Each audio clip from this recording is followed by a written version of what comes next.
Hello and welcome to Awaz News. I'm Kubrali and I'll be taking you through big news across Canada.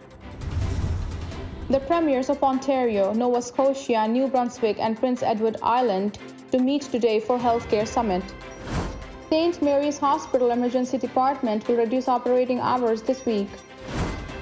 Siblings killed in fiery Brampton, Ontario car crash identified by family. Thunderstorms cause flooding in parts of Greater Toronto area. 2-year-old child has life-threatening injuries after being hit by reversing driver in Ajax. Male driver killed in single vehicle crash in Milton. Scholz Trudeau aim to drum up business as German leader visits Montreal and Toronto. Those were the headlines, and let's jump right into the details.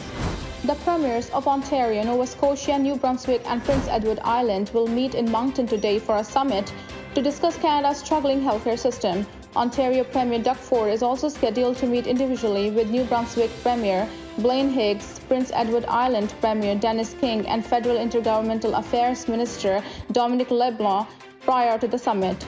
Ford met with his Nova Scotia counterpart Tim Houston on Sunday in Halifax to discuss healthcare system pressures. His visit to the Maritimes comes as Ontario's health system has been strained by staff shortages in recent weeks. Some emergency rooms have been forced to close for hours or even days at a time. Atlantic Canada's provinces have also been contending with doctor shortages, surgery delays, and recurring emergency room closures. Best practices, better ways of doing things. What are you hearing in New Brunswick? What are you hearing in PEI and in Nova Scotia? And really support each other. That's never happened. I've never seen everyone as coordinated and focused for the entire country as we are now. And you know, I think I can speak on behalf of our premiers here and all premiers. We want to deliver the best healthcare system in the world. We have the best country in the world, and with all the cooperation with the sector, with the federal government, and with all the premiers, I'm confident we're going to get there. And we're moving as quickly as possible. There's never been a focus on healthcare in the history of this country like's happening right now. Everyone working together. We'll get it resolved, and we'll get there, and we'll deliver better healthcare to the people of this great country.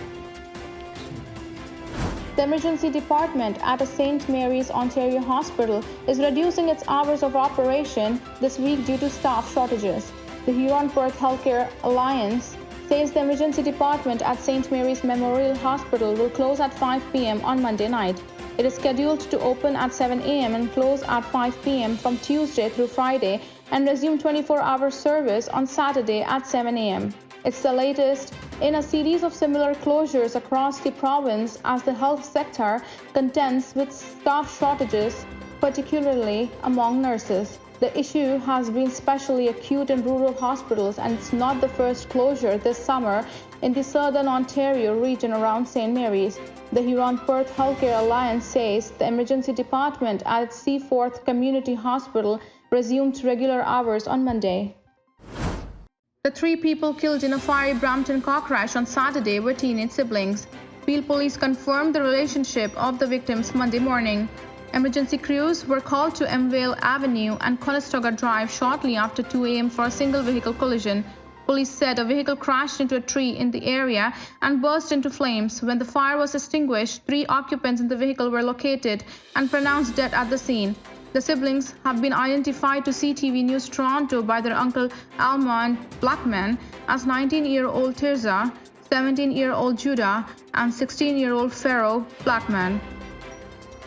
Prior to the collision, police believed the white Honda Civic was traveling southbound and left the road for an unknown reason. The front end of the vehicle sustained significant damage following impact, and a large amount of debris could be seen scattered around the crash site. Nearly residents who spoke to CP24 at the scene said they were awoken by a loud bang in the middle of the night.